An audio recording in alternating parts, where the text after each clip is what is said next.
এদের ময়দানে গিয়ে আল্লাহকে সেজদা করতে বলে না। আজকে আমাদের দেশের মধ্যে দেখেন, যেই ছাত্রগুলো যৌক্তিক আন্দোলন রাজপথে দাঁড়িয়ে সমাবেশ করছেন, অবস্থান করছেন, কিছু কিছু ভিডিওর মধ্যে দেখেন আনন্দিত, নামাজের সময় যখন হচ্ছে তারা রাজপথে দাঁড়িয়েই জামাতে নামাজ আদায় করতেছে।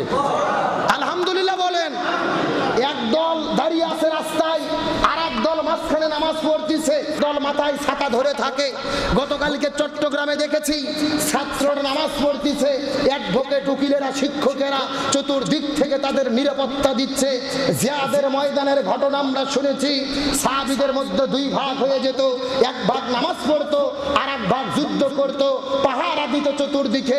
বর্তমানে দেশে যা চলতেছে মনে হচ্ছে সাহাবীদের যুদ্ধের মতো ঘটনাই চলতেছে, যেখানে ছাত্ররা একা একা নামাজ পড়াও নিরপরাধ, মানে নিরাপত্তা মনে করতেছে না, অর্ধেক পাহারা দেয় অর্ধেক নামাজ আদায় করে। তবে এই ঘটনার দ্বারা একটা শিক্ষা বলতে চাই, যেই ছাত্রগুলো আন্দোলন করতে গিয়ে নামাজ কেউ ভোলে নাই, এদেরকে পরাজয় করা যাবে না, এদের বিজয় হবেই হবে ইনশাআল্লাহ।